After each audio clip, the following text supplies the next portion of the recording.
Good morning, ladies and gentlemen. We welcome all of you to the SkillsFuture Month in collaboration with Smart Nation 2021, organized by SkillsFuture Singapore and Smart Nation Singapore.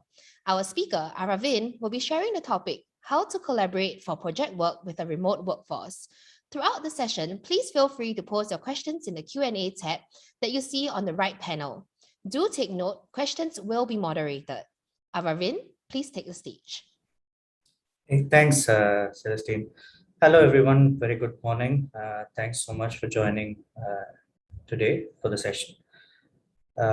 So just a little bit of background. I'm Aravind. I'm from Copernicus Consulting. I work as an associate director, taking care of pre-sales and product delivery in the company. Copernicus is a 10-year-old local company which was formed here. So I will go directly into it. So what we are going to cover today is in the lines of how we can work together on projects, especially during these times where all of us are in different locations, working from home, working overseas, people stuck when they travel for years together. So we are going to see how effectively we could collaborate and work and execute projects in a timely manner still. So I'm going to go ahead and share my screen to show a few slides before we get into the actual tool. So we'll be doing some hands-on on them so you get a feel of how the tool works. So as I mentioned, the overview of this, or the whole objective of this, was to give how project visibility has become a key thing right now, which is required.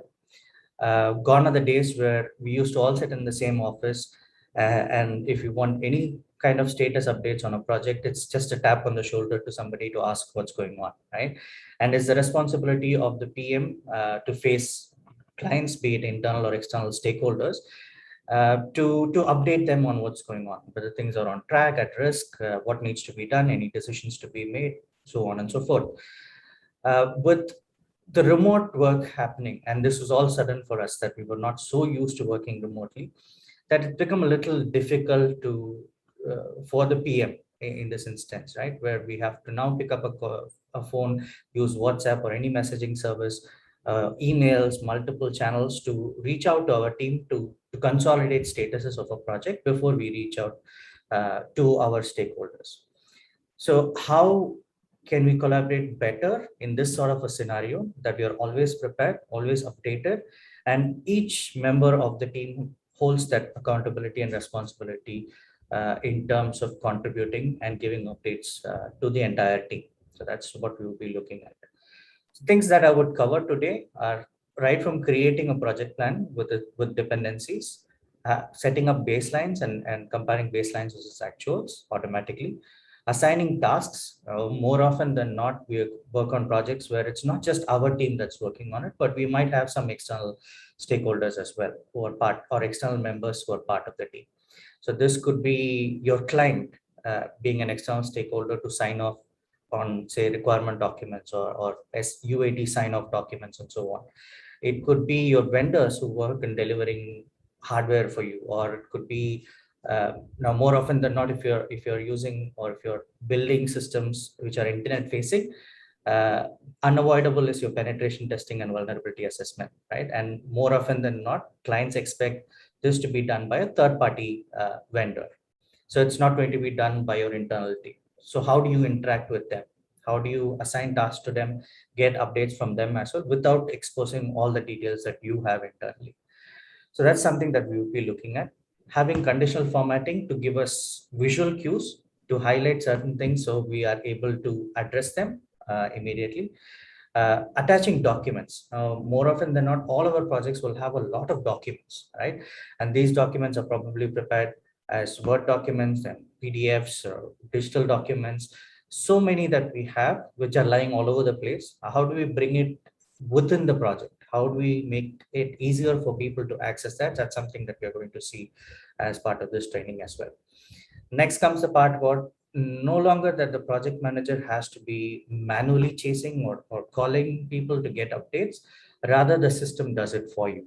So if somebody has missed out on an end date or is not aware of an upcoming end date, how does the system automatically nudge them to ensure that we get some sort of a response from them? So that's something that we will see as well. And once we have all data points in a single location, the next thing comes about reporting. And when it comes to projects, we always submit, we most likely will have weekly reporting. If it's a longer project, probably a monthly reporting that we do. So how do we automate this reporting process? Instead of us trying to scramble and collaborate a report and send it by email, how do we ensure that the system is able to do this for us in an automated fashion? So that's something that we will be seeing as well. And lastly, dashboards are a very good tool which gives a real-time visibility to anyone, be it internal, external management, to look at what's going on within the project. So we'll be seeing how we can create dashboards as well. And the best part about this tool, and when we started this tool back in 2019, we got empaneled as partners for Smartsheet and then distributors for the entire region. What excited us most was that you do not require any technical skill to use the tool, to create information, to create your reports, to create dashboards. You're no longer relying on someone else to do this for you. At the same time, you're able to give visibility to everybody, right? So some outcomes after this, if you're already using Smartsheet or just getting into a trial, and there's a trial link at the end, which you can use to download your own trial for 30 days to try it out, right? And what you would be able to do with this training is you would be a little more confident in terms of how you are able to create project plans. How do you manage your teams? How do you add members to your team? How do you assign tasks? How do you set up workflows to ensure that things are collected in an automatic fashion? If there is any ad hoc update request that you need, an update that I need urgently, instead of still sending through emails manually or sending messages, how do I ensure that the response gets collected directly into the system? So that's something that we're going to be seeing, and you will be able to do that yourself moving forward. So before I get in, some introduction of Smartsheet. Now, Smartsheet is actually a NYSE listed company. It is a cloud-based collaboration platform. That is how it was built. It has multiple use cases. One of the major ones that it's used for in reality right now is for project management. And because it's cloud-based, we do not have to worry about infrastructure and stuff. It's not locally installed in our machine, which means that we can access it at anywhere, anytime, using any device, be it tabs, mobiles, or desktops as well, using any browser. And Smartsheet also has its own mobile application. So I'll be showing a little bit of it, probably nearing to the end, of how you can use same functions that you see on the browser on your mobile application, which is native app for iOS and Android. And what is Smartsheet used for, right? Today, we are going to be focusing on project management, but there are over 2,000 use cases for Smartsheet. When we started off, the first few opportunities that we got across Asia was back in late 2019, early 2020, where hospitals in certain countries were wanting to capture clinical trial information. So how many people are coming in for trials? What are their demographics? What doses have they taken? What are the side effects? So to track that is what Smartsheet was used for in hospitals, a few hospitals in the region. There are sales sort of scenarios where a company who does not want to go for, say, a Salesforce or a Microsoft Dynamics CRM, it's a small SME who wants to still capture leads from websites from multiple sources into a single location, track them, monitor them. It is used, Smartsheet is used effectively for those kind of scenarios as well. So this is just to give you a glimpse of the different possibilities that you can have with just one tool in place. So what are the features? Right from dashboards to different sort of views, seeing it as grid, card, calendar. So calendars or card view in this instance is nothing but your Kanban view. So if you're familiar with sprint sort of projects that you manage, it's more cards that you create, move around different statuses from backlogs, different product backlogs, or sprint backlogs to the actual sprint and executing them. You're able to do that in Smartsheet as well using the card view. You can attach files, which will cover approval workflows. You can create your own forms. Today, we won't be touching too much on the forms. Maybe to the end we would, and I'll show you how that could be used as well. A lot of formulas that you're familiar with in Excel could be used in Smartsheet as well. You can export, you can have automation set up, you have complete audit log of what's going on in the sheet, right? From somebody just viewing it, how did they view it? Was it using the mobile app? Was it on the web interface? Was it through a form that they populated some data into your sheet? All of that is trackable and you're able to see the complete visibility of what's going on. So we would be seeing some of these today. And for people who are entirely new to Smartsheet, right? So some basics, I would be talking a lot about sheets here, and Smartsheet sheet is the heart of the system, is where data gets captured, right? So it could be project data, it could be project plans, it could be any sort of a scenario where you capture data that resides in your sheets. Now, sheet, how does the information come in? It could come in when somebody comes into the sheet directly, updates the information. It could be through import from your Excel or your MPP. It could be import from Google Sheets if you're using Google Sheets currently, or it could even be through the different forms that you create. Right? And what do we have under sheets are these. So we have different views for us to see the data in different views, basically, or different dimensions of how we want to look at data. This is where we will be able to create our automation. So right from standard or simple reminders to ourselves or somebody, to alerts, which are just notifications when something happens, or asking for updates, which could be scheduled, which could be when certain criteria is met, and approvals as well. So, and your approval need not be just a single level approval, it could be multi-level approvals that you could have. And finally, you could be able to create forms, manage the existing forms, have conditional formatting. So all of this resides within what is called sheets in Smartsheet. The next thing that we will be looking at is reports. So what is a report when we talk about in Smartsheet is where you are able to build reports from existing data that is available in Smartsheet. And your reports in this instance in Smartsheet is interesting because it's bidirectional.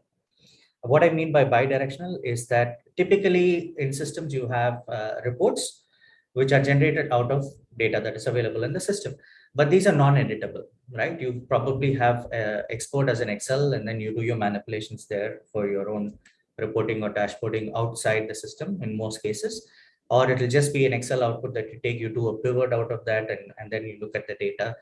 But here in Smartsheet, when a report gets created, you can make edits within the report as well if you have the appropriate rights, and that will write back to the underlying sheet.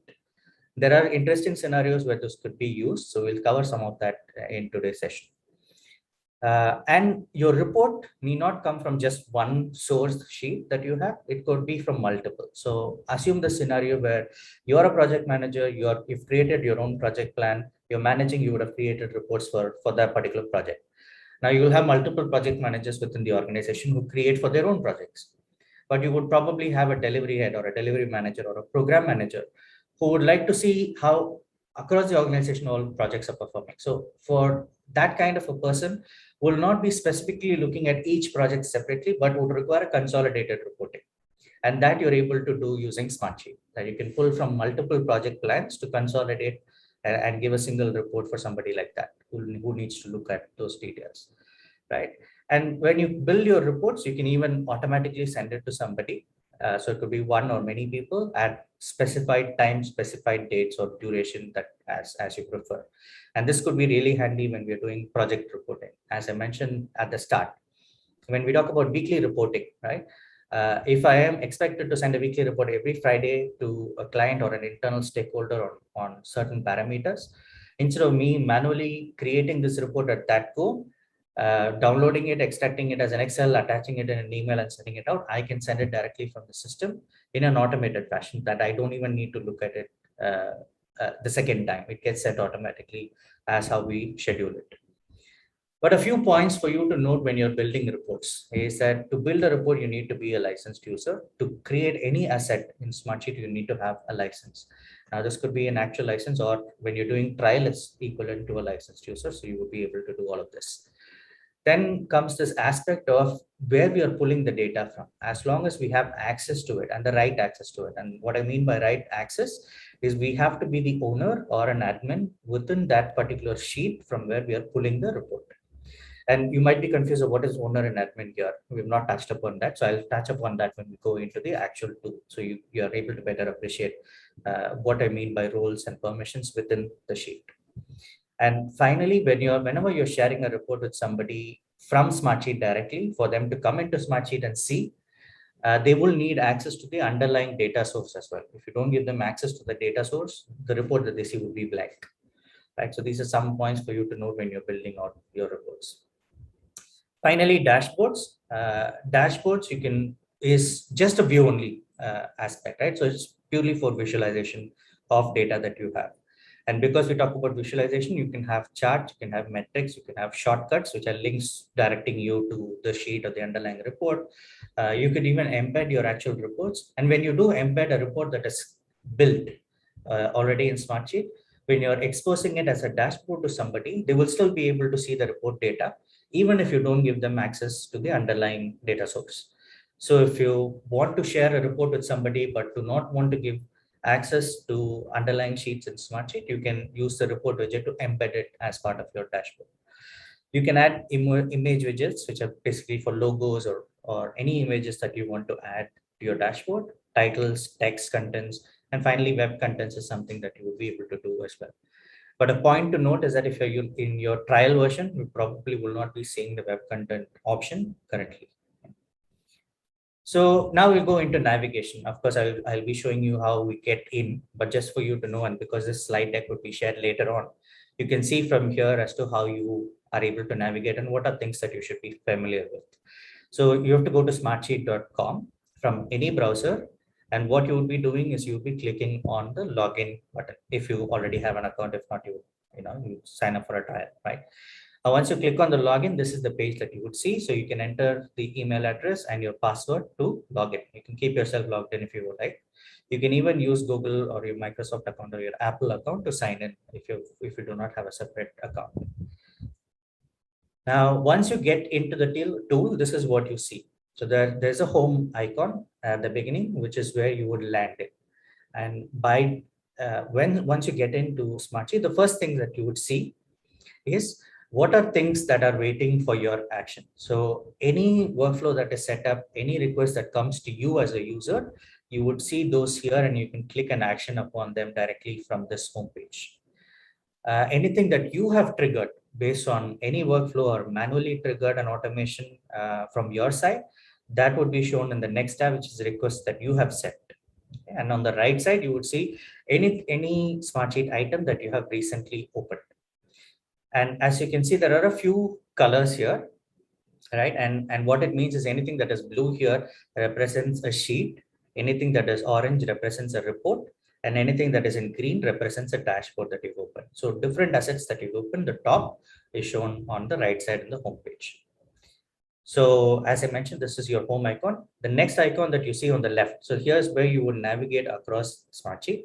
So this bell icon, bell we are all familiar with thanks to YouTube and others, where we have this notifications. So here's where you would be able to access notifications, which you have received as a user. And you can action on them. So the next one, which looks like a folder, is where you would get into the browse function of it. So where you get to see your sheets, your workspaces, you can access resource views. And if you've recently deleted any items, you would find that in the trash can, like a standard Windows system for 30 days, right? After which it gets completely deleted. The one that you see on top, work apps, is something that is available in the enterprise account onwards on Smartsheet. This helps you create your own applications, your own web or mobile applications using Smartsheet. And maybe if we have time, I'll show a small bit of that in the end, right? So right now the selection is on workspaces. So you see workspaces on top and on all of this. So you will see the names of the sheets. What is the sharing status? Who's the owner of it? When was it last updated as standard? And you can click to get into the details. Just hidden this, but when we go into the actual tool, you'll be able to see how it looks. The next one is to access anything that is your recents. So the same thing as your home, when you saw on the right side, your recents, the same thing you'll be able to access from here as well. But here's a longer list of your recents, not just limited to 10 or 12 items. So any Smartsheet item that you have accessed recently. So it could be sheets, it could be reports, it could be dashboards, even resource views that you access will all be showcased here. So for you to quickly get into that. The star icon is your favorite. And as you can see on the left side of all of this, you have the star icon, uncheck for a lot, check for one. This is how you would be able to star certain items as your favorite, so you can quickly access them as well at any point in time, even if you have not accessed it for a few days together and so on. If you want to quickly access, you would use your favorites icon to quickly get into it. When you start off, these might not seem relevant, but trust me that using this for 2 years now and having over 12,000 assets or 1,200 assets, sorry, it's very difficult to get into where I want to. So this is what helps me get in to things that I need to have quick access to. The plus icon, which is the last one on the top, is to get you to the solution center. And what is a solution center? A solution center is a place where you can get some pre-built templates, which are sort of like examples, which helps you in starting off. So let's say you are a PM, but you're tasked to create, because you're the Smartsheet expert in the company, they want you to create a Smartsheet for, say, a marketing campaign, but you're not sure of how that looks like. What are the data points that you need to capture? Now, one way to do it is you reach out to your marketing team, ask them what are data points that you collect, and then create that, right? Or you can even use the solution center, search for it. You find multiple templates which you can utilize. So that forms like a starting point for you. So it will tell you what kind of columns of data that you require. How would that data look like with some dummy data? So when you take that to the marketing team, they are going to be excited as well that you have some starting ground and not starting from a blank slate, right? So then you can add information as required for that scenario. So solution center could be really handy in those kind of scenarios. You will have template sets as well in the solution center. Template sets are ones where you have sheets, you have reports and dashboards with linkages done. So you get to see how you need to link, what are the matrices, how does the dashboard look like? So you get sort of like a starting point in those as well. And the last three, the launcher helps you access your add-on products that you have procured from Smartsheet. There are a few add-ons available, Pivot, Calendar app, Work app. So things like even, Dynamic View and all others. We'll not cover the add-ons today, but if you're really interested in add-ons and what are additional possibilities, you could always reach out to us and we can discuss one-on-one on that. There's a help section, which takes you to the help center in Smartsheet. Most of your queries answered. There's a huge community in Smartsheet. As a user, you have free access to it. You can raise whatever is a question and there are people to answer.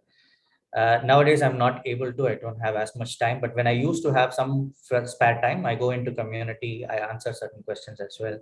And this doesn't cost any of us anything, right? So just like any community page. The last icon that you find is if you have added your image, then your image would show up there. And this is where you would be able to see your own account information. So what is your profile information? What is the plan you are in? Whether you're a licensed or a paid user, how many sheets do you own and stuff like that is what you would see in the account information section, right? So now I would go directly on to the tool to showcase how that looks like, right? So I am going to start from scratch. So I have opened smartsheet.com in a browser. This is Edge I'm using. This is the login option. I don't see the trial because I'm already a user. So I would enter my username, my password, and I log in to the actual tool. Okay. So this is what it is. I have no requests, so you see 00. There's only 5 suggestions for me because I've opened very limited in this account. Now in my main account, you'd find a lot more. So for this training, I thought I would use something that has less information, so it's not too overwhelming. So the same icons, we go into browse, and you would see Sheets. Now Sheets is a place where you can create and store any sort of information, right? It's like a standard folder in your desktop, for example, right? So you can create folders within. You can have just sheets, just reports, dashboards, whatever. But why we need workspaces? Now workspaces are sort of like a space where you're able to have all your assets relevant to whatever is the scenario, and you can share in one go. So it becomes easier. Now, the whole objective of this is not to create some information for myself and for me to manage like what I do with, let's say, Microsoft project, right? It will be a desktop application. I have my own plan. I'll be the only one looking at it. I'll not give access to anybody, which means that I'll have to call people to get updates and update the plan. But in this instance, the whole objective of Smartsheet is to work in a collaborative manner, which means that we are going to be sharing maybe sheets, maybe reports, maybe dashboards with a lot of people. And it becomes a little tedious for us to share one at a time, right? So for example, if I wanted to share something from of this, I'll have to open it, I'll have to click on the share icon, I will have to add the people that I want to share it with, I'll have to give them different permissions accordingly. So each asset that I create, I will then have to manually share it. So that becomes sort of like a tedious task. But if you know that you have a 5-member team, you have a manager who needs access to the assets that you create, it's easier to create a workspace and share it once so that anything that you create moving forward, they automatically have access to it. So what I'm going to do as a start off point is create a new workspace. So all I do is right click on workspaces and I have this option of create a new workspace, right? So the first thing first is I'll have to give it a name. So let's say this is the Skills Future Training Workspace. So now I have a workspace created. Click on that, it's going to be empty. So it shows me as the owner. So anybody who creates, be it the workspace or the assets within Smartsheet, becomes the owner of it automatically, which means that I have sort of like a super admin access across everything that gets created. Now I'm the superhuman who can create anything, delete anything, change anything that's going to be created in this workspace. So what we would have to do is create now our project plan. So I have a few options when I click on the create or icon here. Is I can create a grid, which is the starting point. I can create a task list. I can create a project. I can create a card view directly. I can browse templates, which will take me to the solution center. Or if I already have a starting point, if I have something in Excel, which I'm assuming most of us do have, or we might have something in Microsoft project, which we want to import to start off and see how it works, or we have it in Google Sheets, or we have it in Trello, we can directly import to create our starting point as well. Right. And before I get in, quickly showing you the solution center as well. So this is the solution center, which I was mentioning about. So there are a lot of templates, right? So you can see by categories. And I was giving marketing as an example. So let's say I want to do a plan for campaigns.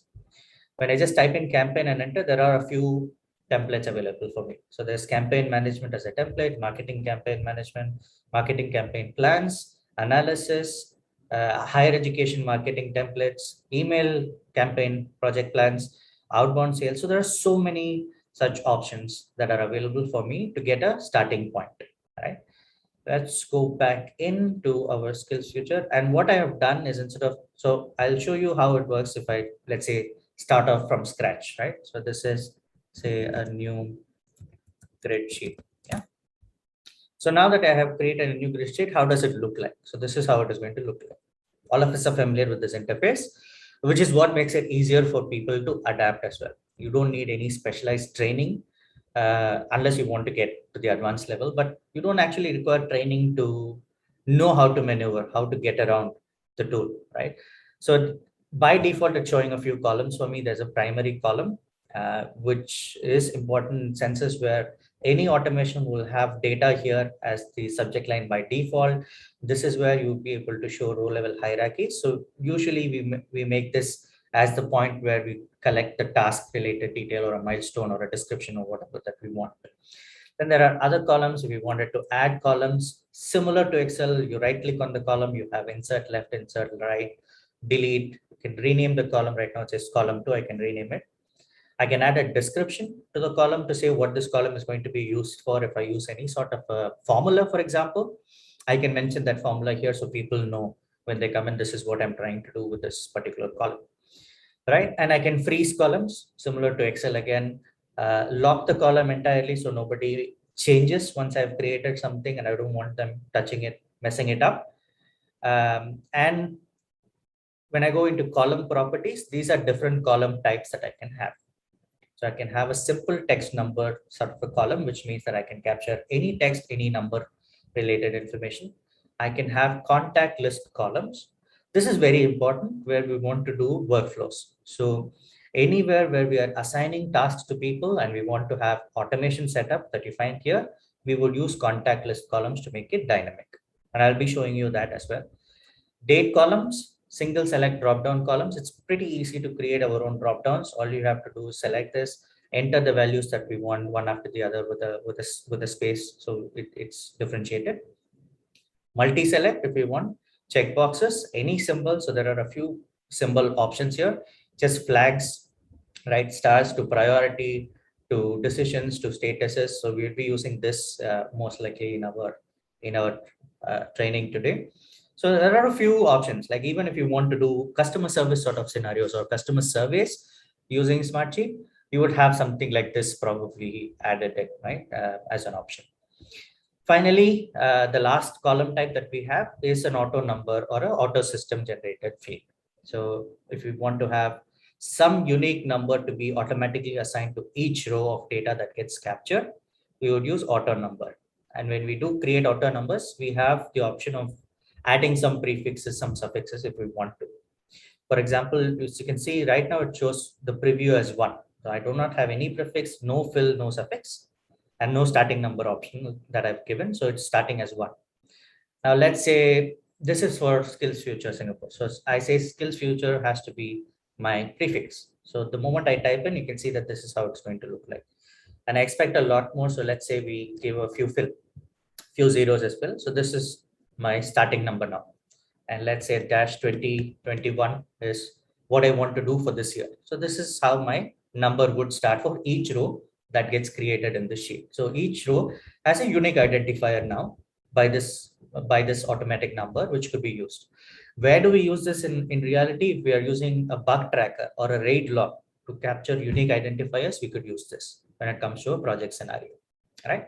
And probably you can name the client name or the project name, short form of that as a prefix, some fill if you require, or just leave it as it is to just have something like this shown. Yeah.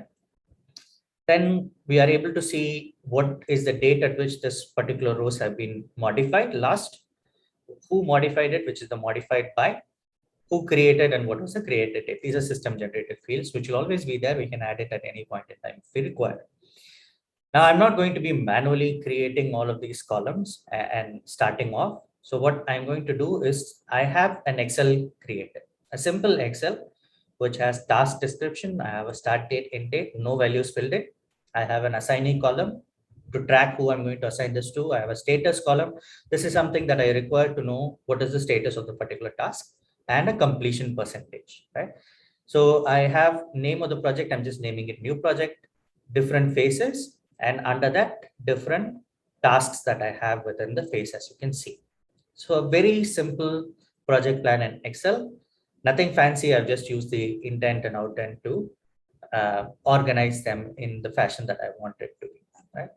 So this is the Excel that I'm going to use to start off my project. So now that I have an Excel, instead of doing grid and copy pasting it, I will use the import Excel option, right? So here's where I go ahead and select from where am I going to import the Excel. So this is our Excel that was created. So I go ahead and create. Now, what I would need to do is give this project a name. So this is the new project for SkillsFuture. Yeah. So it shows the columns that I have, and I will have to select what is my primary column. And as I mentioned, the row where we are going to indent and outdent to show row hierarchies of what falls under phases and which phases fall under a project and so on.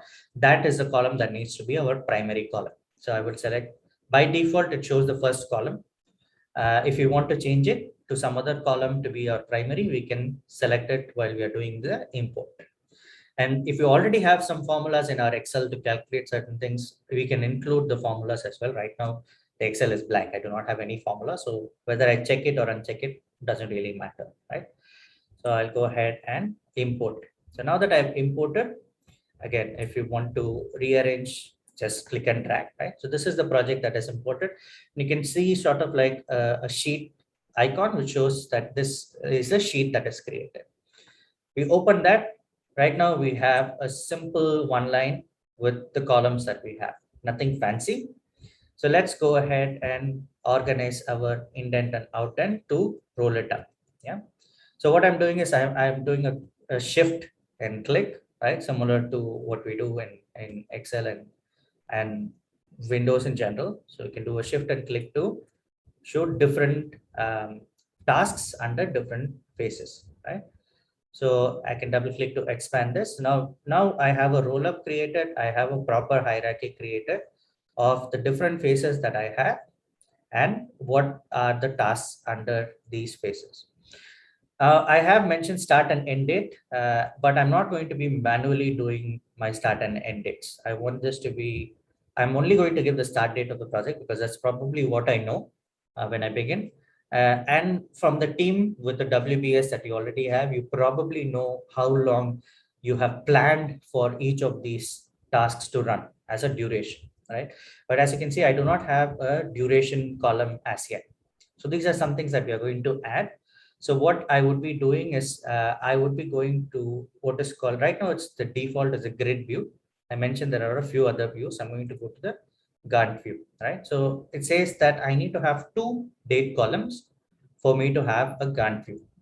Uh, you could wonder, right? I have something called a start date and an end date, but the system still says that I need two date columns.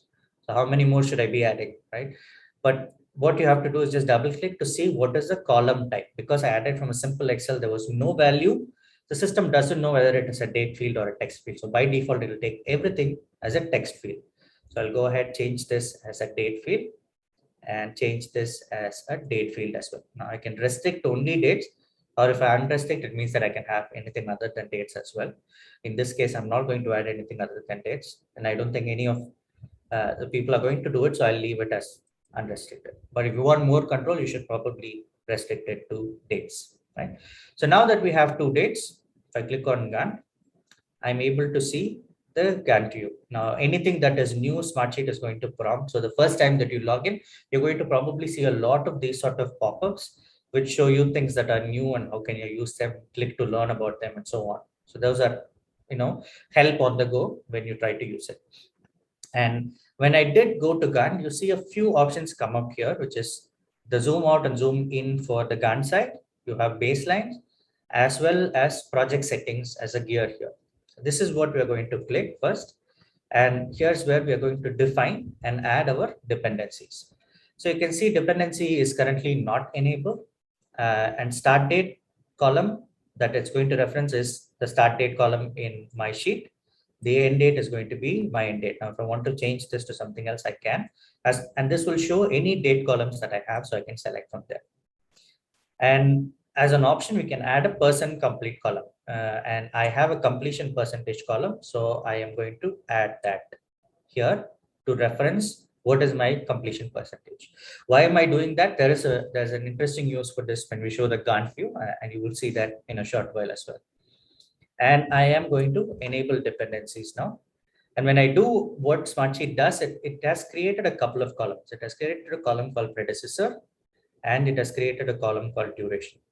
And here is where I can define how my project is going to be run. So what are my working days as far as Smartsheet project planning is concerned? Should it take Saturdays as working days as well? Should it take only 4 days in a week? Depending on how your organization works, or more often than not, depending on how your client organization works, you are going to be selecting accordingly. And what is the typical hours in a day that you're going to be working? And if you have any holidays which needs to be excluded, right, from the calculation, you can select it here. So it is project specific. And why is because we could be working right now for a project in Singapore, right? So which means that we follow Singapore's holidays, and we work in IT. So we are a system integration and a consulting company, which means that we work for clients in the US, in the UK, and India, in multiple places. And in those scenarios, what we would be doing is that project team would be following the leave calendars of that particular country that they're working for. Because if we have a requirement session planned with let's say a client in the Middle East on a Friday, it's not going to work because probably Friday is a standard holiday there. Or let's say during Hari Raya, if you plan different Hari Raya dates in different places, it's not going to work, right?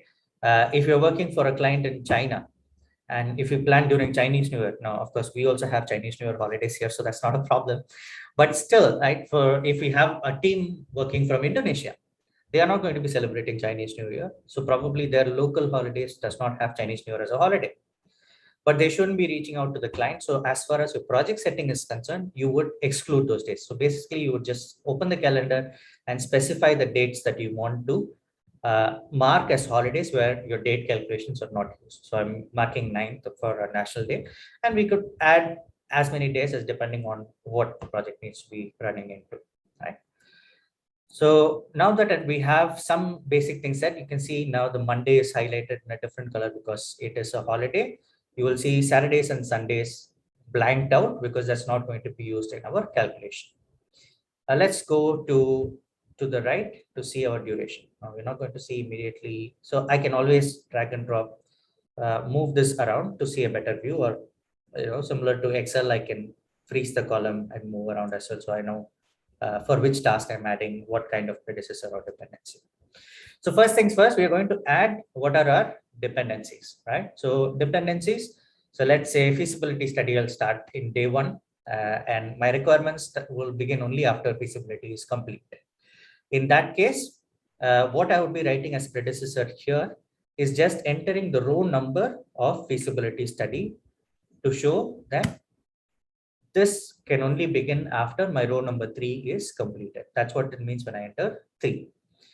Now, let's say, again, design, let's say I'm going to start this only after my requirement is complete, which means you can see that I will enter 4.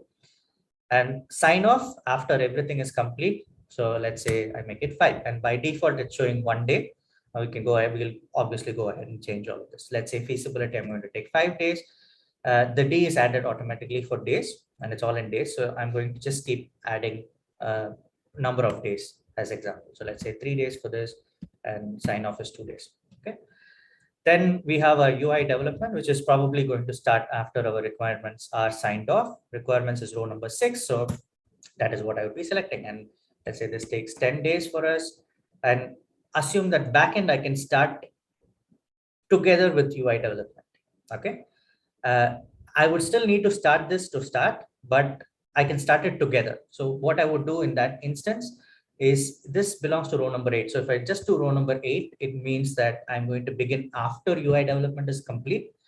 But in our scenario, I wanted to start together. So I would just enter SS, which is start to start, right? If I wanted to edit and understand that, this is how it looks like. So if I want any lag also, I can add them. I can add multiple dependencies if you want to. I'm keeping it very simple for this training today, right? And this we are going to start after let's say 8 is complete, which is backend is complete, and we are going to keep continuing for our this is all going to be one after the other. So I am just going to add the row numbers. As you can see, is what I'm doing. After I complete my UAT is when I'm going to do my end user training and my admin training after that. Oops, sorry. So why do we have this is that I actually tried to reference a phase. A phase in itself cannot be a dependency. It will be a task that is a dependency. So if you feel that the phase itself is a dependency, probably the phase, whenever it ends, the last end date, you could make that task as your dependency for the particular task that you're trying to map it against. Okay. So now we have something standard. So let's make a few corrections here. And let's say UAT, UAT training is a couple of days, system integration training, unit testing, API. Yeah, so I'm just giving some random days. And now that we have durations and predecessor set, I'm just going to save this quickly. And now all I have to do is enter a start date, and you would start seeing the entire plan getting populated accordingly. So we are starting, let's say, our project today. Now, everything gets auto-populated because of we have clear dependencies set, we have duration for each of it. So it's simple calculation for the system. But you notice that the phase, the entire project already has some timelines as well. And those would be non-editable for us. How this is calculated, each phase, it picks up the earliest start date and the latest end date of that particular phase to show the end of the phase, right? Same way the project, because it rolls up, and this is where our hierarchy is useful. If I do not have hierarchy, this will not happen, right? So how does the overall project get its start and end date? It picks up the earliest start date and the latest end date, all right? The latest does not have to be necessarily the last row. If you have some task in between which has the higher date, that's the date that it will pick up. automatically. All right. I'm going to unfreeze this and move this forward to show you now how my Gantt looks like, right? So this is my Gantt chart. So the Gantt chart shows my start to end, the overall as the project name, right? And below each phase, how long does it run from a timeline view? And my dependencies are what is shown as arrows here. So you would see here where we mentioned start to start, it is still dependent on UI development to start. If it doesn't, it's not going to start. So that's why you see a dependency here, but it starts together. So you see a timeline like this. Wherever there's no dependency for the task, you will not see the arrow. And wherever we have dependencies, when I enable critical path, it will show the entire thing as highlighted. Right? So that's my critical path. Critical path, I'm sure you're all aware of. So I'm not going to explain what it means. But yeah, so this is in terms of creating a base plan. Now we need a few things to be done before we start assigning these to people and getting updates from them. Right. So what are things that we are going to do? Column types, again, everything as I mentioned is going to be standard. Now assignee is where I am going to add people's email addresses for them to communicate. So I change that as a contact list column. And status is something where I would need certain values alone. So I will go ahead and change the column properties to single select and enter certain statuses. So I'm going to say not started, in progress, and completed. Simple statuses. Yeah. Okay. So now you would see those becoming a drop down. Yeah. And our completion percentage is text and number, but this is going to be a percentage column. So I'll click on the more option. These are formatting tools, and I'll change this to be a percentage. If I have budgets captured in my project, I could add budget as a column. And there are multiple currencies that I have, which I can pick to show currency as well for budgets. With regard to formulas that you can have, there are so many formulas that are possible in Smartsheet. We are not going to be using most of them, but some of them we will do, not using the formula icon, but I have some formulas written for me to auto calculate certain things. Right. So I'll be showing you that in a short while as well. So a few things that I want to do is I want to have some color coding done. So, I'm able to differentiate between what is a face here and what are my tasks, even though I can roll up and roll down. So I can do this manually, right? One way is to select the entire row by clicking on the icon here, the row selection, and doing a fill, right? So that's a little more manual. But if I expect a lot more faces to come up with its own subtasks and I want it to be highlighted in the color that I want it to, what I will do is I can add certain columns just to do these formulas. So let's say this is for face. Okay, and I'm making it as a checkbox. So that column gets created now, but I'm not going to be manually checking this box to do it, but I'm going to have a formula. So I have some formulas written here. Okay, so this is one formula that I am going to use. And all I have to do is double click to select the row, and this is the formula. So what is the formula that I've written right now? It's a standard if formula. So if, and I'm using a count to see the children, and as and when I keep doing this, right? If I want to write this entirely new, this is how it's going to look. The moment that I select it, Smartsheet will guide me step by step of what I need to write with an example below. And then if my formula references a different sheet in altogether, I have this reference another sheet option where I can pull the details from somewhere else. Let's say that I have my budgets elsewhere, but corresponds to phase one here, right? And I want to pull that information, consolidate and do a sum. I would be able to do that by using a sum or a sum formula and referencing the other sheet. All right. Even though I do not have it in my same location, I can still pull values from different locations in my single sheet.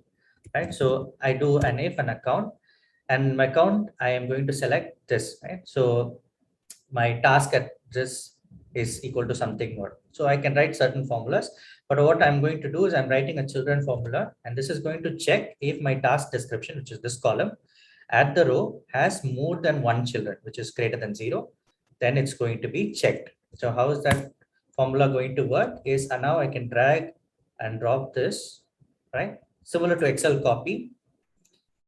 What happens is that wherever I have indent made, which is a children relationship made, is where it gets checked. So now let's say I have added, and this is, I've selected to certain areas only, right? So I've just dragged and dropped to, let's say I drag and drop to further.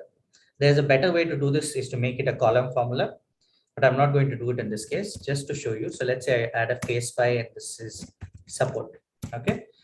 It doesn't get checked, as you can see, but the moment that I indent this, you would see that being checked, right? Because of the formula. Now that this phase 5, which was just a task, has a child, it has become, uh, uh, it is checked basically because the children is more than 1 in this instance or more than 0.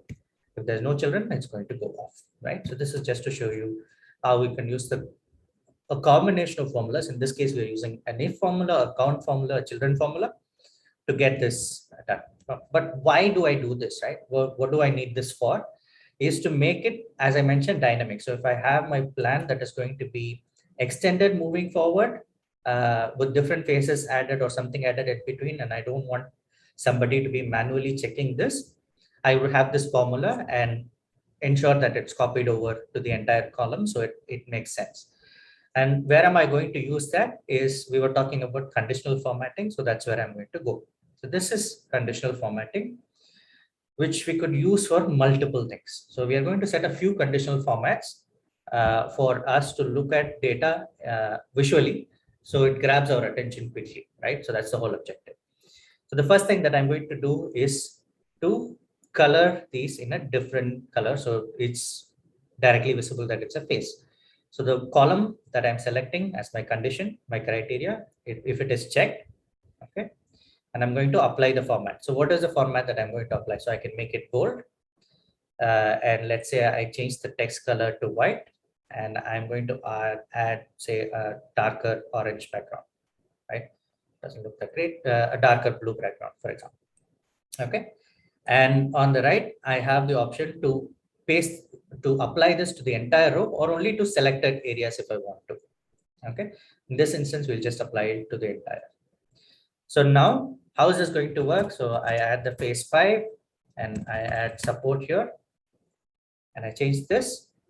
You see what happens? It automatically colors it based on the conditional format that we have set up. So that's why we use formulas and we have set that up. Right? So we don't need this anymore. Let's go ahead, delete that. So now that's one setup. Now project is always going to be just one row. So I can basically manually color this. It's not going to keep changing, right? And I will increase the text, the font, so it looks bigger. Okay. So now we have a simple plan, and this we no longer need. We are not going to show this to anyone. So I'll just hide this. Yeah.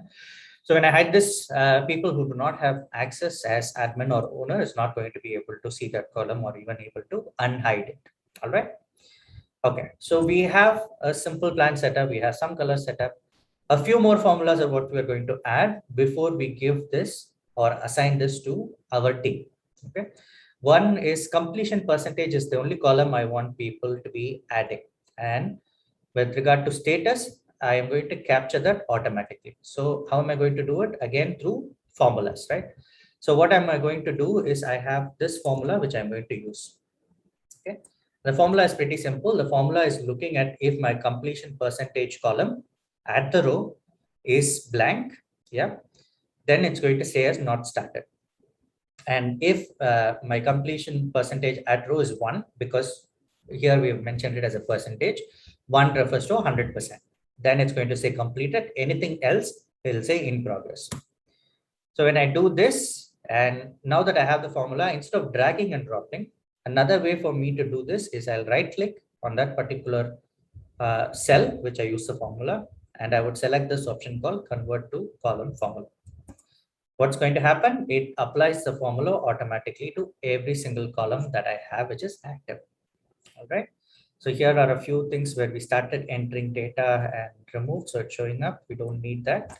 So we'll delete that and save it. Okay. So these are now auto-calculated. So there's no need for manual intervention. So you can see that this is not showing as editable by default.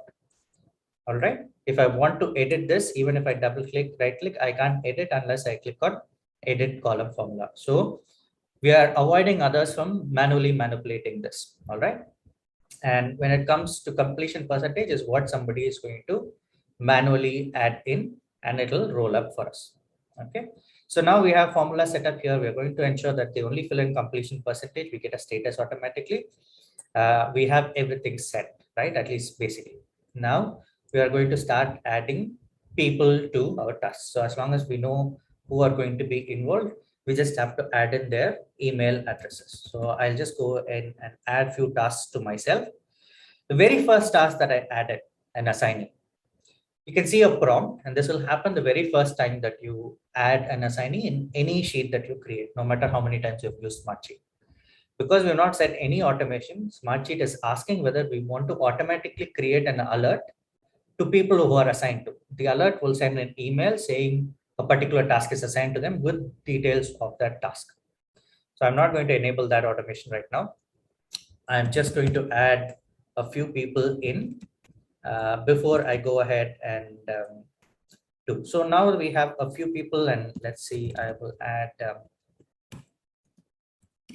okay, so I'm adding a few email addresses here as assignees. So a few people could be internal, few external as well. So let's say this is an external party. You can see it's a Gmail address.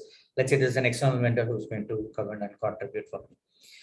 The next thing that I would do is, now I have some formatting done. I want some more formatting. So let's say we want to add some conditional formats to see anything that has a start date which is in the past or an end date within the next X days, but it's still not started, right? So we'll set up that kind of a condition so we know. So let's say start date. If I select, so you can see that when I select a condition, right? Depending on which one I select as a condition, the options that I get are different. So this is linked to what information we have or what type of a column it is. So our condition right now is going to be on start date as an example. When I select start date, it gives me a few options, right? So what are the options that I get? I can select is equal to a particular date, not equal to, is greater than an X date, less than, in between certain dates, in the last few days, and I can mention the number of days, or in the next X days, and that's what I want to do. Is today, is in the past, is in the future. So there are a few options, right? So let's say I want to see in the next 2 days, for example. So that's one of the condition, but I want to add another condition.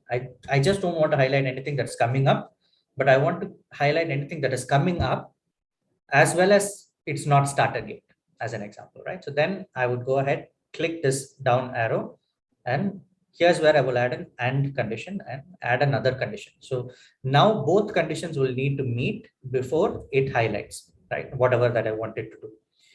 So if my state, so now our condition is if our start date is within the next 2 days and our status is not started, then we are going to apply a format. So what is the format that I'm going to apply? I am going to make the text, let's say, white, and I am going to color the cells in orange, and not everything this time, only the task description and the assignment. So I know who it is assigned to and who's the person. So what does it do? Wherever there are no assignee or an assignee with the start date being in the next 2 days, it is highlighting it as in the color that we want to. So this will keep working as and when we have different highlights. So let's say I change this and I switch the date to 9th. Okay. You don't see a highlight here because my start date is not within the next 2 days, right? But if I change this to, let's say today we are on 11, so let's say I make this to 12. You'll see that being highlighted as well. So this is how we can have visual cues to focus on certain areas. Your conditions are defined by you, right? So you can define what is of paramount importance. Now, typically what I do is I would look at end date within a few days and whether it is not started or percentage of complete is blank or zero or something of that nature is what I would use this conditional formatting for. And at any point, if you feel that you're not going to be using this for now, you can disable. If you're completely not going to use it, you can delete, right? Or you can change at any point in time by clicking on your parameters to switch how you want it to be shown. Okay, I'm just going to delete this rule so that goes off completely. Okay, change this and we have our plan back in place. A few more things that I want to do is I want to know health of each of these tasks And I want this automatically calculated as well. So I'm going to select our RYG polls to indicate health. So by default, it shows as a manual selection, but I'm not going to manually select. What I'm going to do is again use a formula for all of this to define how I plan to capture health. So this is a formula that I have created. So what is the formula? The formula is an if formula looking at end date is greater than, there's a function called today. And when I add a number in the bracket, what it means is it is 5 days from today is what it means. If my end date is greater than 5 days from today, I do not have any worry whatsoever, right? Because it's going to happen in a while. I don't need to worry about it. So it'll be in green. And I'm adding my second condition as a nested if, and I'm saying if, and I'm adding an and condition to look at two parameters this time. One being my percentage completion is greater than 0.5, which is 50% and over. My second condition being my end date at the particular row is greater than 2 days from today. And then in that case, it'll be yellow. If not, it's going to be red. Okay, so let's see. Yeah, okay. So let's write. So if I write this from scratch, this is how it is going to look like. So I'll say if I would select the end date and I'll say greater than today plus 5. Okay. And I need to further build this formula, but for this particular logic, my color is green. For my second logic is an if and condition. So I'll say if and I'll select the same end date as true, right? So that's my first logical expression is greater than today, and add the today function 2 days from today. It's my first set. My second set is my completion percentage at row is greater than 0.5, which is greater than 50%. Right. So this is my logical condition. If it is correct, it's going to be yellow. If not, it is going to be red. So I have added that. Now I can just copy and paste the formula within my individual tasks. So all of it now has an automatic color included, right? So if my end date is greater than 5 days, it's not going to be a problem. If it is, then if it's within 5 days, that's where we're going to see colors changing. And when it comes to phases, I can write the same formula still. It'll still work because there is a start and end date and a completion percentage that will be pulled up. But another way in which I would do it is I will use the children formula to define it. So the children formula here is going to look at the children of this row automatically if I do this, and it is going to check even if one of my children row is red, then it's going to be red. If my children has greater than one yellow, which means two yellows, then it'll be yellow. If not, it'll be green, right? So now I can copy this formula at a phase level as well. So it gets applied everywhere. Okay. Where are we going to use this? We will use this effectively in our dashboard. All right. So now we have certain formulas, so it gets auto captured. But just to show you how it looks like in terms of changes that happens, if I have more than two yellow, our face becomes yellow, right? And if we have more than two faces as yellow, is when our overall project becomes yellow, which is a mild risk, right? Red becomes probably past deadline or past due for certain cases, and it's at high risk, right? So some mitigation plans will have to be in play, and that's something to be discussed with the stakeholders. Okay. So again, to revert anything, I can do a Control Z until I sign up, right? Or I can use the redo or undo options to get back, similar to Excel and what we're all familiar with, right? So now we have formulas, we have certain things enabled. Now we're going to set up automation. So when we go to automation, we have an option to create a blank workflow, which means that we define how the workflow runs. There are some popular workflows showcased here. We can select any one of them to start off our workflow as well. I'm going to create from scratch, so you get to see different options of how it's going to look like. So this is the workflow builder engine, right? So you're going to see an option for you to name this workflow. So let's say this is a standard alert on start date. Okay. For any workflow to work, we need a trigger, right? So what is going to be our trigger for this workflow? As I mentioned in the name of the workflow, this is going to be based on the start date, right? So I would change my trigger to from anything where a row or change row is added or changed. I have options to select only when it's changed, only when it's added, but I'm going to filter by date right now. And when I select date, I am not going to run it once on the certain date. I have an option to make it custom run it multiple times, but we are going to run it based on our start date. So I will select the date field option here. And by default, it's showing start because there was only 2 columns. We have the option of selecting any date. Okay, so we'll run it based on the start date in this example. When we leave it as on, what is going to happen is on the start date exactly, and this is showing the time at which it's going to be sent, and I can define the time in hourly intervals to be sent, right? So on the start date, let's say at 1 a.m. I want to send the email, or 9 a.m. I want to send the email, I can send it. But I want to alert people of something that is coming up. Let's say I want to alert them 1 day before of something that is newly going to be assigned to them. Then what I would do is, instead of the on and 1 day after, I have this option to select few days before, a week before, to even a year before I want to alert them. So I'm going to do this 1 day before the start date for the system to send an alert based on at 9 a.m. right? And here's where we can have conditions to define our workflow as well. How is the condition going to work? Let's say if I run this, for example, based on end date, then I would not want to ask somebody of a status or alert them of a particular task if they've already completed it. In that sense, I would select my condition and say if my status is not completed is when I want the workflow to work.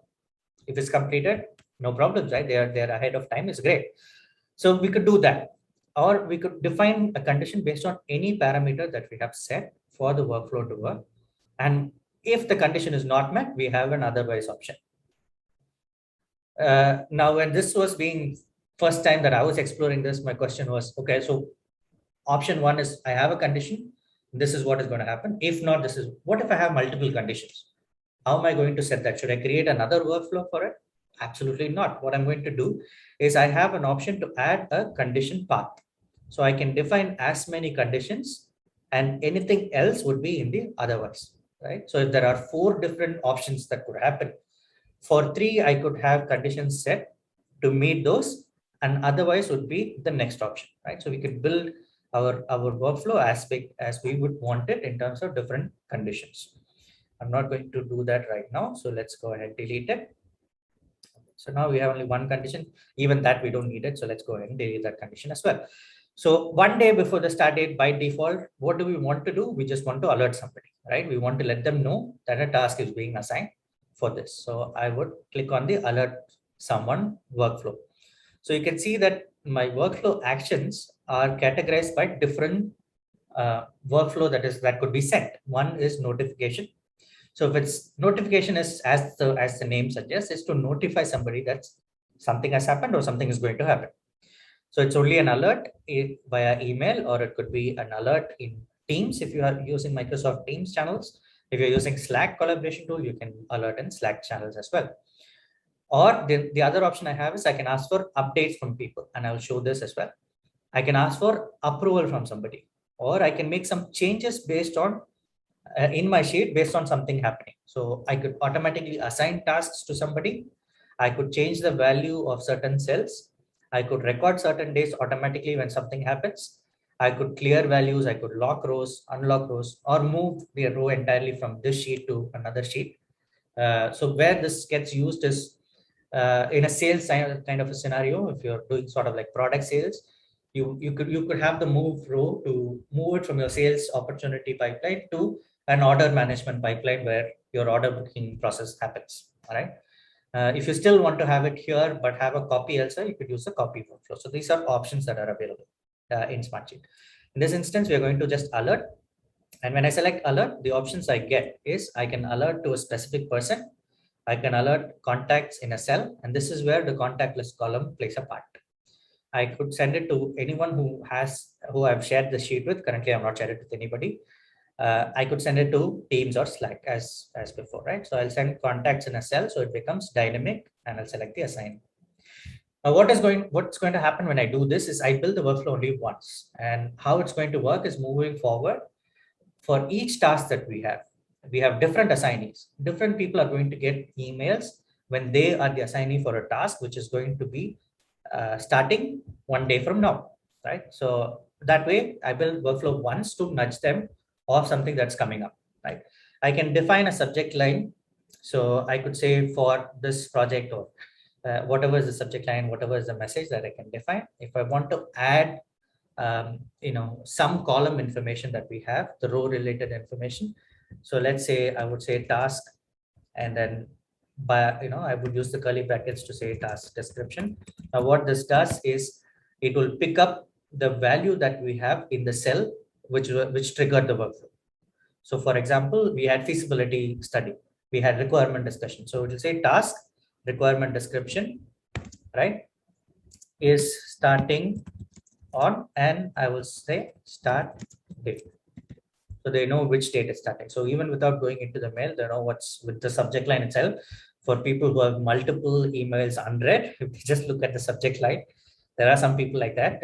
In that case, you could do something like this, so it brings to their attention directly. For the people who are not very keen on opening all emails. Okay. I myself am another type where I can't see anything that shows a notification of the number. I get paranoid. I'll open everything that is there. So for me, this is not required. For others, it might be. For most, right? So what can we send? We can send the entire columns that we have in our sheet, or we have the option of selecting only certain columns to display to them. Okay, in the email, or we can just send it as a message. So this is only a simple email which says something is going to start without any information, and they have to come into the sheet to look at the details, because this is primarily for an alert only, right? Because I've selected message, I need to type in something, so I'll select all and I'll just click on save.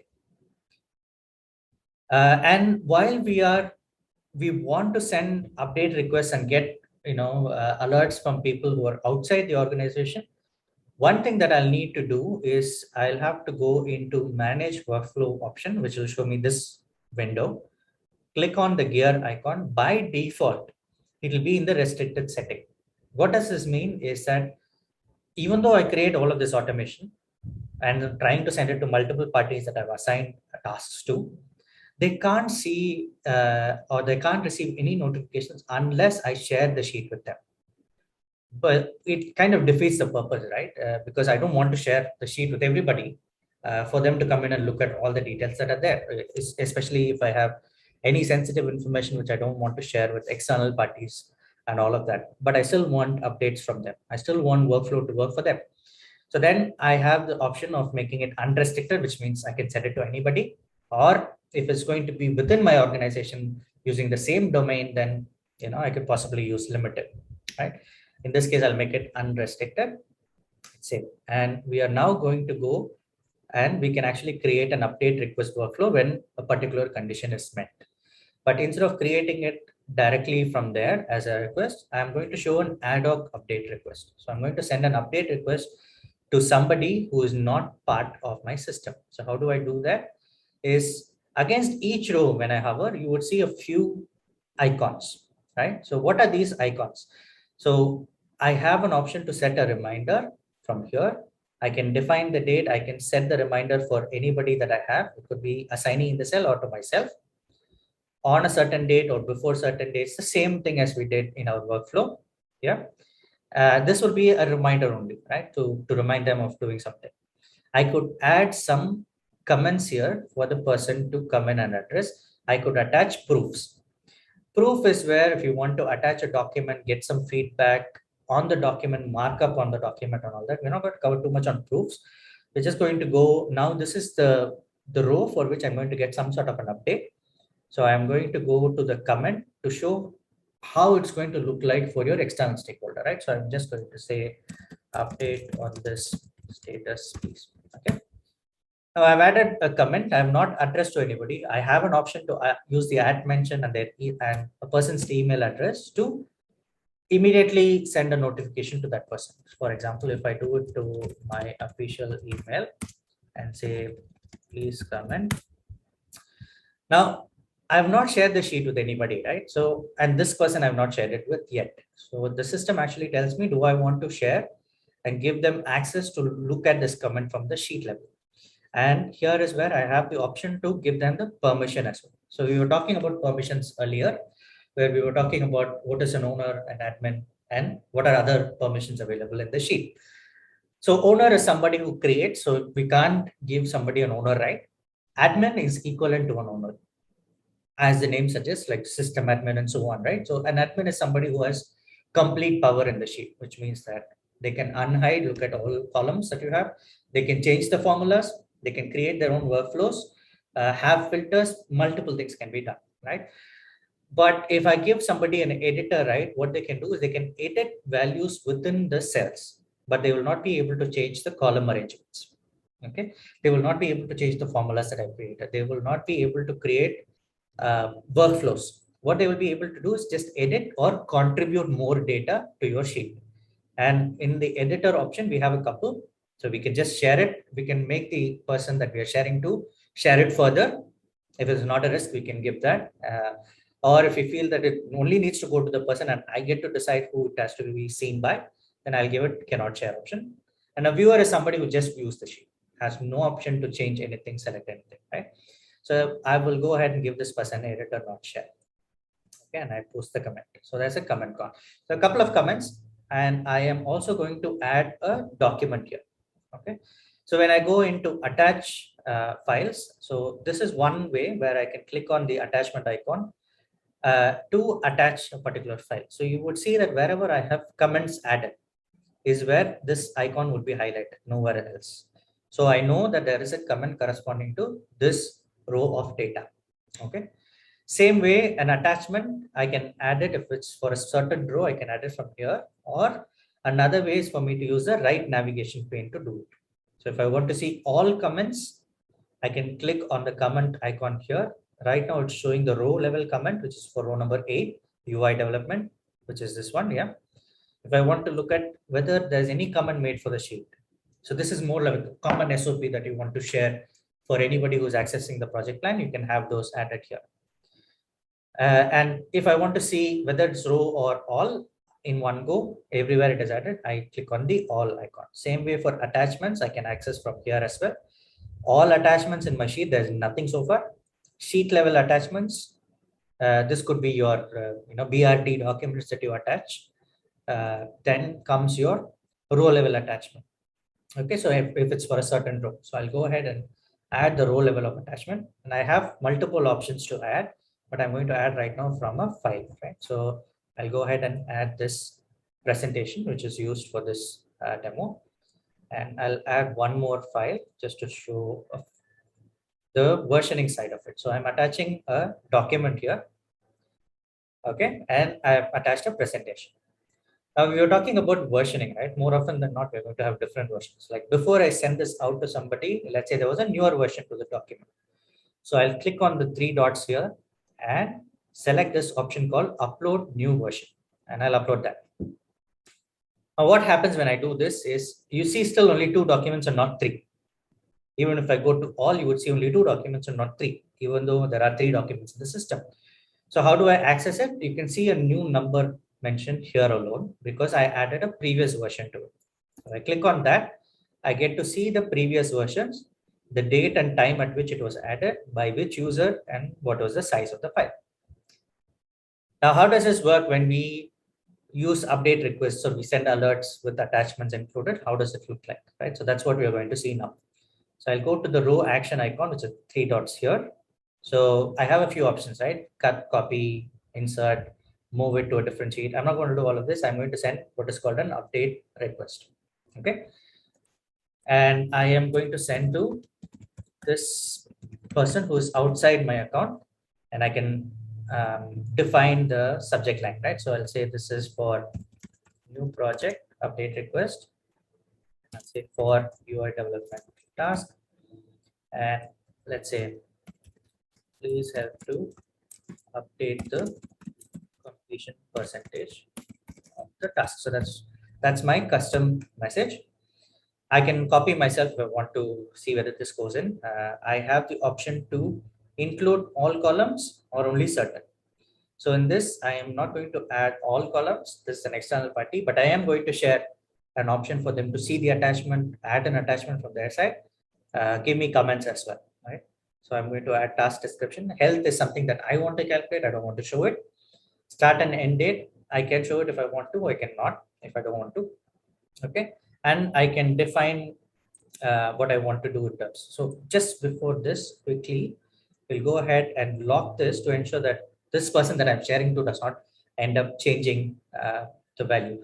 Basically, what the update request will do for me is that it will go ahead and allow for certain fields to be updated. So please update completion percentage of the task, right? So for new project, and I am going to select what we want. So task description, I'll show them, but it will not be editable for them. Okay. And just the completion percentage, just a couple of columns and attachments and comments. Here I have the option to send it just now, send it daily, right? At a certain time, send it weekly on certain days that I can pick. So it could be one, it could be multiple. I can repeat it in certain intervals. So let's say bi-weekly I want to collect. Then I'll select every 2 weeks. Okay. And I'll select the day or monthly or yearly, right? So that's how we can schedule it. But now we're going to send it immediately and once. So what does the system do is system tells me that and I've sent an update request manually and you see a new icon here show up, right? So that's showing that there was a pending update request. So it was sent to this email address. This was the subject line, this was the message body, and the status is still pending. And when I go to my activity log, you can see whatever I have done on the sheet so far, right from the time I created to the columns that I've included, columns that I've frozen, unfrozen, cell values that I've changed. And any change that happens, what is the before value, what is the after value is shown, right? So everything that is done in my sheet is shown, and you do not see any other icons here, right? Because I am accessing from the web interface so far. Now, what is going to happen to my external stakeholder? How are they going to see it is what we are going to see now. So let's go refresh. So this is my Gmail and this is the email that we have gotten. So the subject line as we entered and the message body, right? And we get to see only two columns. If you remember, I did add attachments and comments. What they're going to do is they have this button for updating their request. So without even logging into Smartsheet, this person is going to give me an update who's an external stakeholder. So when they open it, what do they get to see is they get to see sort of like a form interface where you see that this is non-editable for them. So they don't get to mess around with what is my task. Nothing else shown. They get to see only two attachments. They can download if they want to, and they can also attach files from their side. So I'm going to attach, let's say, a file from their side to give me status, and they're going to make this say 40%.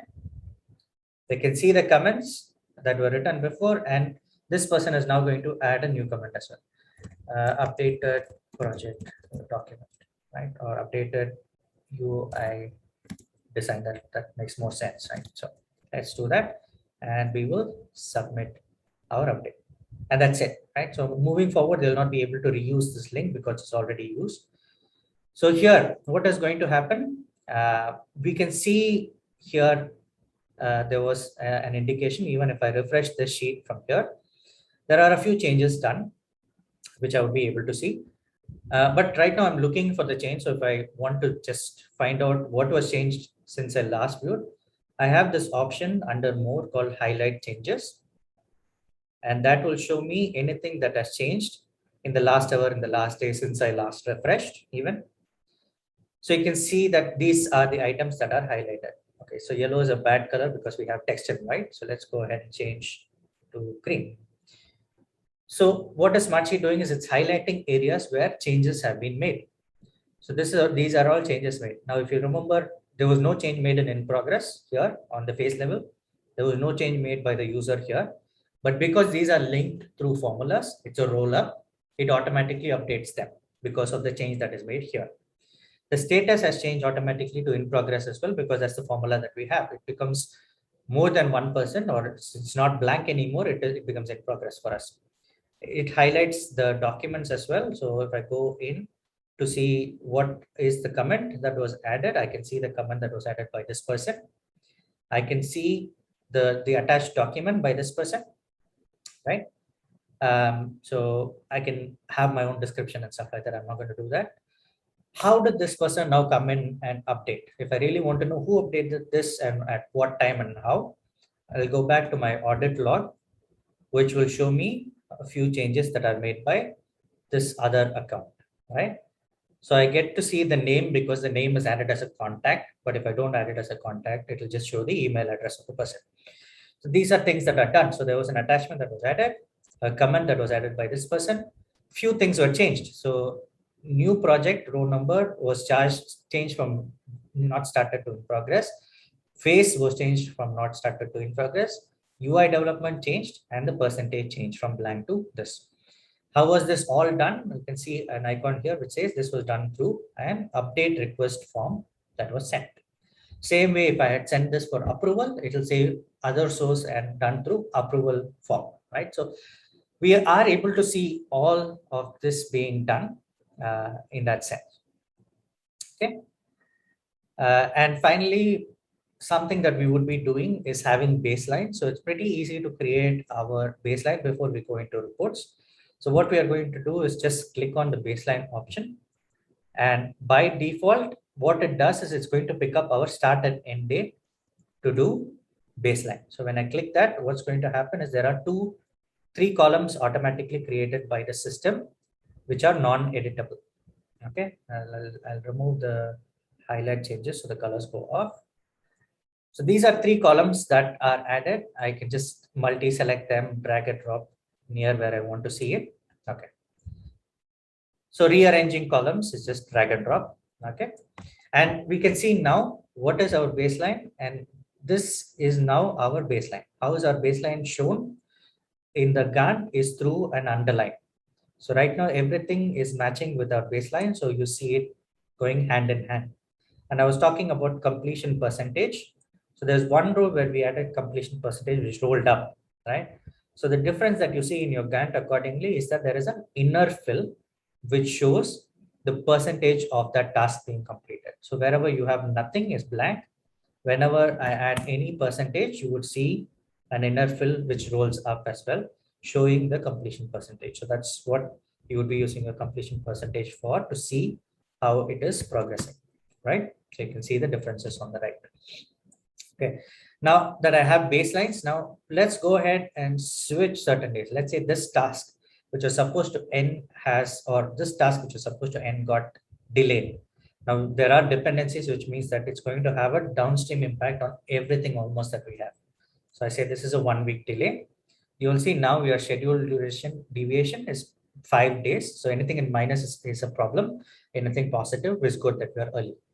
And how do you see it on the timeline is the underlines remain constant as your baseline, but your project has slipped to the right. So visually you're able to see that you're slipping as well, and by when, right?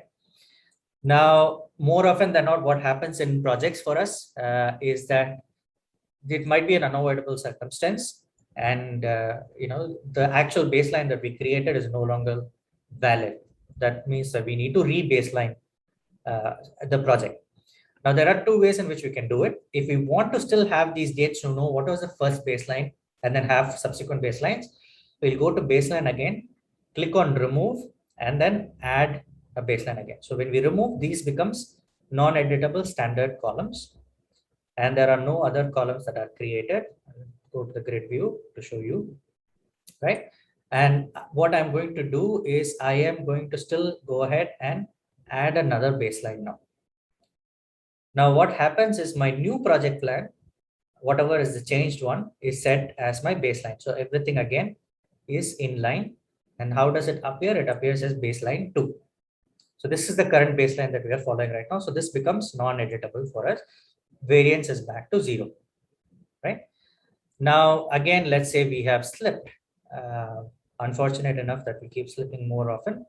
So, and we save it. We are going to see a slip again in our baseline. But this time I don't want to re-baseline. I don't want to show another baseline, but I'm going to just reset my baseline. So I'll just click on baseline again, click on reset. And what that will do is it will pick up the new dates and update it in my baseline too, remaining still non-editable.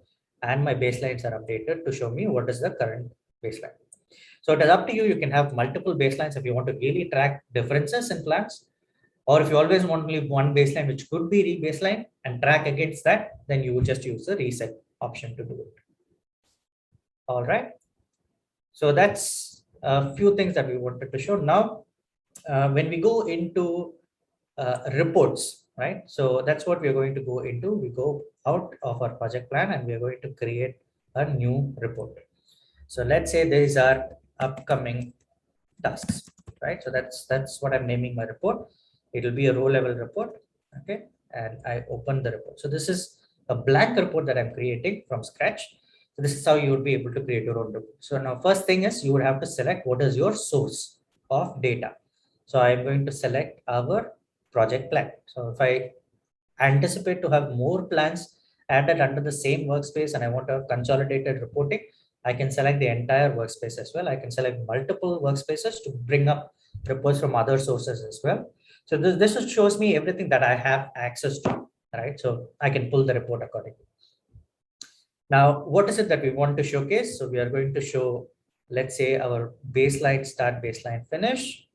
We are going to show our variance. We are going to show our start date, our end date, and say who it is assigned to. So one way is to select from here, or I can just type in and Smartsheet will show me the relevant columns that match my typing criteria. Okay, so I'll select this. So there are a few things that we selected.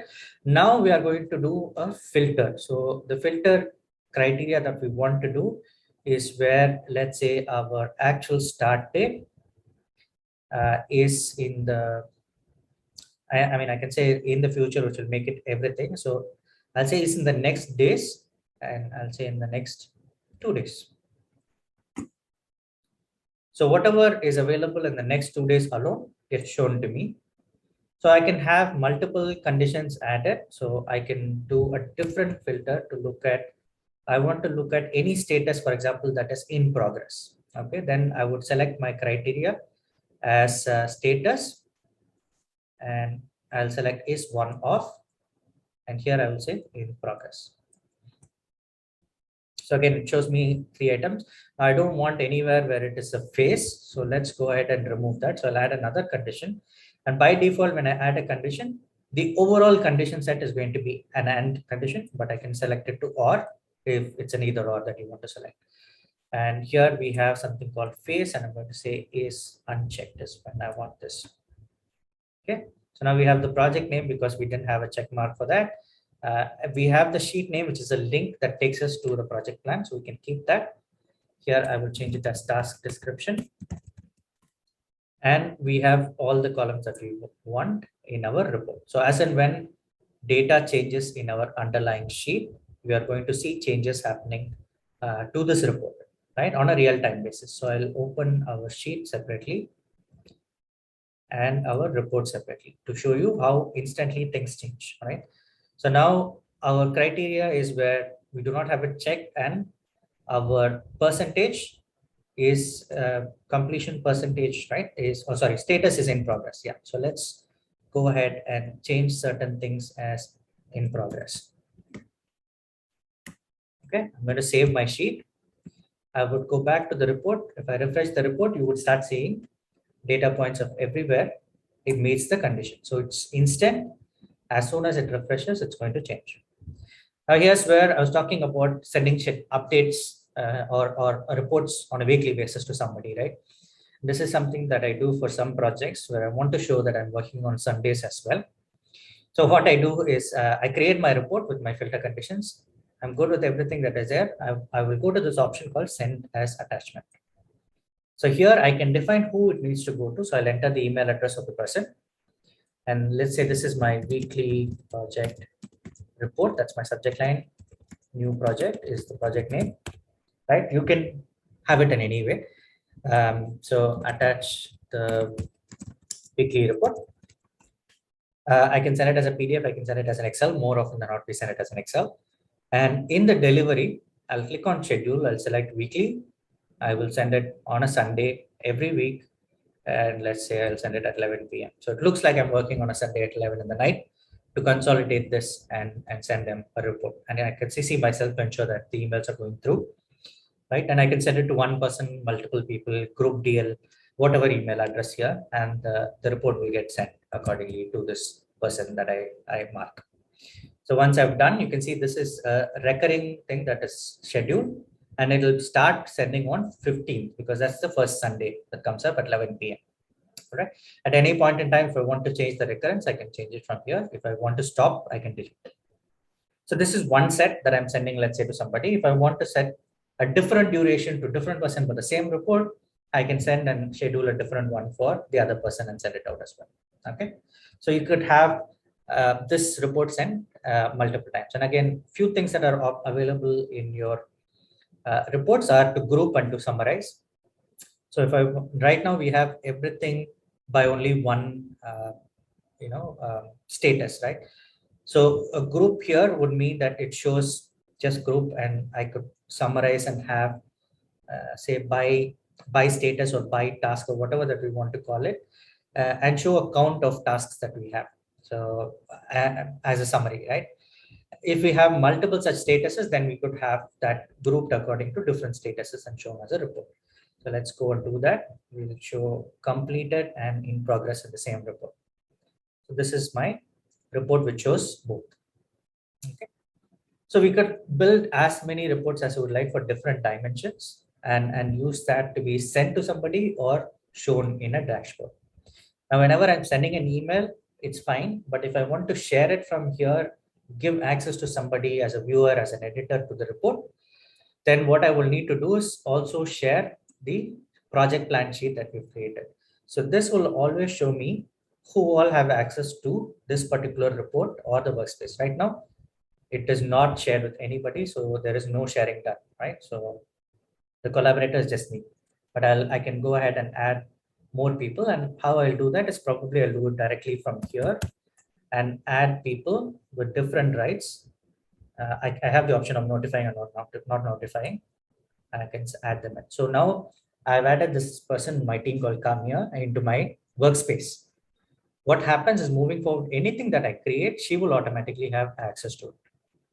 And in one sheet alone, which is our project plan, you can see an icon here because this sheet I individually shared with my official corporate account, right? So it shows who I shared it with. So if I've shared it with multiple people, it will show the names of those people that I've had shared with just the sheet, but not the workspace. So which means my corporate account, when I go in right now, I will only see the sheet. So this is my corporate account, right? And in the corporate account, it says that, I was shared. So I can see the plan, I can see the sheet, but I will not be able to see anything else. And here, the access that I have in my corporate account is an editor. What is the difference? As you can see, when I right click, I can't add columns. I can't delete columns. I can't unhide whatever is hidden. There was a hidden column here, if you remember, right? What I can do is just freeze. If I go into automation, I will not be able to change any of the automation, as you can see, right? So that's the difference in terms of roles. Even though this account is a licensed account in Smartsheet, in the same account that I hold, each asset that you create, how you share is based on, is going to determine the rights that they have. So your authorization in that sense, in terms of access for the sheet and what they get to do in your sheet or your report or your dashboard, is defined by your sharing here or in the workspace level, and not by whether they hold a licensed account or not. All right, so that's something that I wanted to drive. And finally, we wanted to look at dashboards, right? So, okay, let me go back to our sheet here, and I will create a sample dashboard. This is my dashboard, and you can see different icons to quickly identify what kind of an asset it is, and you can mark them with a star to make it your favorites, or you can remove the star. You can mark even the entire workspace as your favorite if you like. Okay, so opening the dashboard, this is how my blank dashboard looks like. So I've not even gone into the canvas yet. So how is my canvas going to look like is when I click on the edit icon. So I hope that you can see the boxed lines. So this is my canvas for my dashboard. So nothing added yet. For me to start adding, I'll click on add widget, and these are my widget options as I had shown before. So there are 8 of them. So I can add metrics. So the first thing that I'm going to add is what is my project's overall health. Okay. So what we will need is I can search from here. So this is the new project. Okay, well, actually it's a different thing that we selected. So let's go in and open that new project for SF. So here what we are doing is metric is you are selecting a value or anything that we want to highlight from within the project itself. So I am just going to select the overall health of the project. So I select this cell and I'm going to give OK. So this is my project's health now. So I can increase the size of it. I'm going to delete this. And in my title, let's say project health. Okay. And I can define, how it looks. If I want to add some sort of background colors for my title, I can drag and drop to resize that particular widget. So now I can drag and drop it to place it wherever I want to. I can even define what happens on click. So I can direct somebody to some place or direct them to a report and stuff like that is possible. But I'm not going to do that now. And I will go into our dashboard settings and change the color to gray. So we are able to have some sort of borders to make it look nicer, right? Add a title to our dashboard. So when I add a title, it gives me a placeholder. Because this is text, I can edit directly from here, change the font, and this is new project for SF. So that's the name of my project.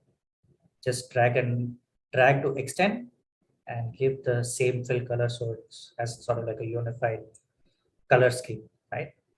And I can drag and drop everything to place it. Now I am going to add another widget, and this time I'm going to add our report that we created, right? So let's open our report that we just created. So move this out, and where do we have our, okay, so here it is, our upcoming tasks.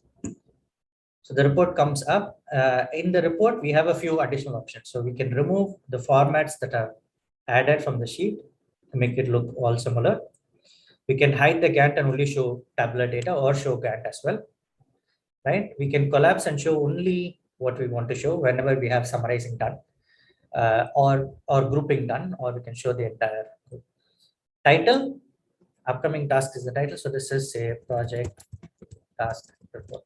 So I can name it whatever that I want, irrespective of the name of the report. Widget behavior, I am going to open a Smartsheet item and I can select any item. So I can open a different dashboard on click of this report as well. That doesn't make sense, right? I will probably open the underlying report for this particular dashboard. So let's go ahead and in our SkillsFuture, we'll open this report on click. So what should the viewer see? Should they see in their own perspective or widget? Widget editor means that they see it from my perspective. When I have access for everything, they have access for everything. But if I say their own perspective, this will probably work only when they have access to the underlying data. So I'm not going to do that. Okay. So here, make it center again, do our coloring to make it look nicer. All right. So now we have our report. So we can drag and drop, place it anywhere. This is a big report, so we can expand this. And we can add some probably shortcuts, right? So the kind of shortcuts I'm going to add, maybe a link to the project plan in itself, right? So somebody who has access to Smartsheet is quickly able to get in, maybe a link to that report as well. So it shows up like this. So this is quick links, okay? The same color scheme. So trying to give it a unified feel, center it. And here again, right now it's picking the name as it is, but if I want to change how it appears, I can change it from here, right? So here in the title, here I can edit this to change. So I'll name this as project plan, and I will name this as task report. Okay. So that is my quick links, which is created, and I'll drag and put this on top as well. Minimize that a bit. And okay, so now we have that, and maybe we could add sort of like a project objective or project information, whatever that we want to add as part of a report. So this is something that I quickly prepared. Sorry. So a few ways in which you can prepare this. And the best part is, because you would be exposing the dashboard to somebody who's external, maybe your client or maybe your management, who you do not want to bother them in coming into Smartsheet, you can publish your dashboard with full access. You can define how they need to see it and give the link. So anyone with this link, right now I've made it unrestricted access. I'm going to put this on the chat to everybody. So you can just click on any browser, mobile device, you would still be able to see this dashboard that is created as visible. Of course, these links, if you click, will not direct you to anywhere. It'll ask you to log in because this requires a login. But to see the data, you would be able to see it. And while I hope you're seeing it, I'm going to make some changes. So we see our change in the dashboard as well. So how is my dashboard going to look like when I refresh? Is now the project health will show. So we've not scheduled any auto refresh. So let's make it one. Okay. So what's going to happen when we refresh is that we are going to see our project health becoming red now because our underlying plan has changed. Same way, any change that we make is instantly updated in our report and in our dashboards as well. Okay. So I think we're running almost short of time. So in the interest, I'll show how this looks like on mobile as well while we have time. Yeah. And I'll take up questions. I believe a colleague of mine is already answering some of your questions. If you still have, please continue to paste it in the Q&A. Happy to answer them. Okay, so I'm just trying to connect my mobile device with my screen so I can show you the mobile interface of this. So be it a licensed user, a free user, or a trial user, all of you would be able to access the native mobile application of Smartsheet. All you have to do is download it from the App Store or the Play Store, depending on the device that you hold, and log in with your Smartsheet credentials to access Smartsheet in that sense. Okay, so it's loading up. Let's see if there's any other. Okay, so there are no unanswered questions. Good. So I hope you can see my phone right now. And I'll open Smartsheet application, which is there on top.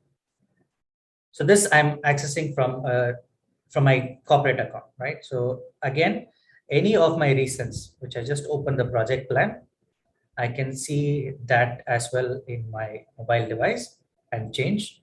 Now there is a mobile view as well, which is a little more user friendly. I can see details in the card view.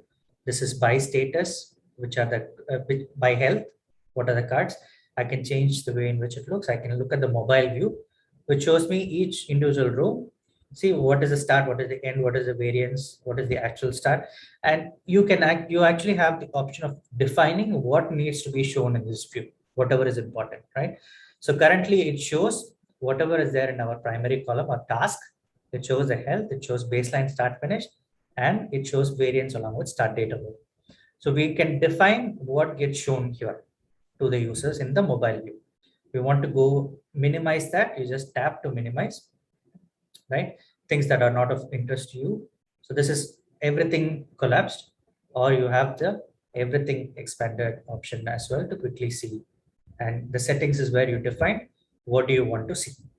So this is more customizable individually. So I would like to see certain things here, but somebody else might like to see it in a different way, different things highlighted to them. So that's still possible for each individual user. So you define what you get to see in the mobile view, provided you have access to the sheet. Yeah. Going back, how does dashboards look like for me? This is a different dashboard. It's just showing you some examples. So some charts, some widgets that you can have, reports that you can expand. This is currently showing me a different view. So this is the desktop view of the same report. So if I go into landscape, looks a little more nicer, right? So, or if I go into the mobile view, this is the mobile view of the same dashboard. So I have links to the sheets here. I have different department-wise ticket count. In this example, I can tap each of them to see the percentage, so I can show it as a percentage and count in brackets or whatever way in which we want to see it. Yeah.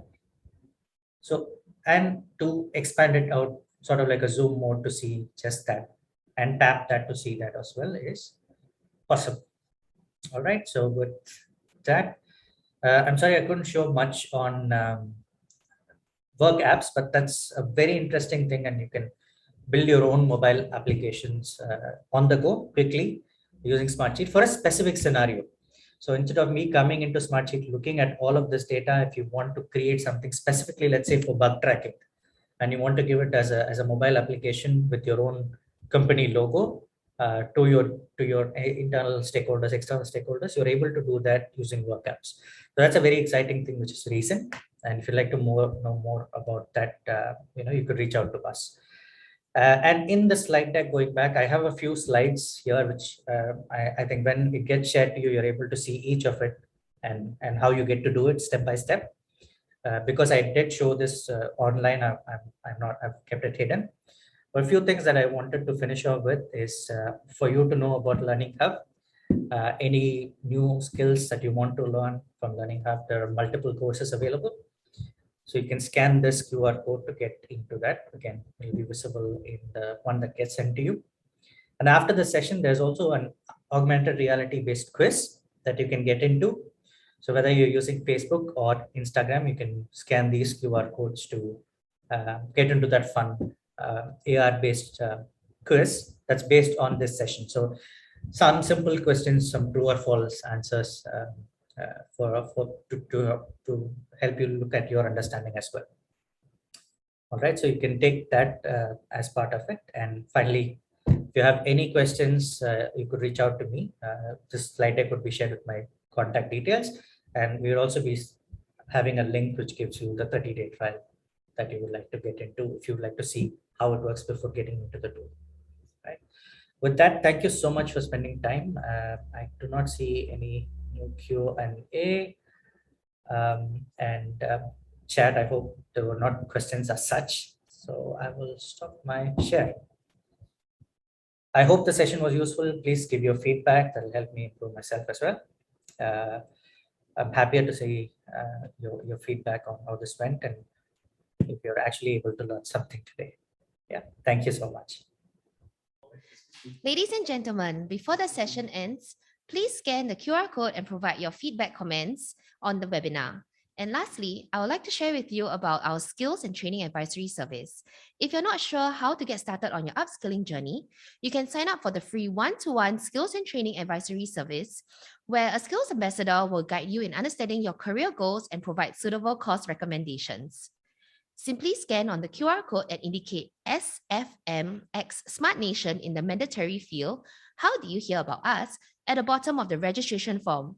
Our skills ambassadors will contact you within 2 to 3 working days. We have come to the end of the webinar and we thank you for joining us. Hope you have gained important insights from our speaker. Thank you and hope to see you in our other sessions.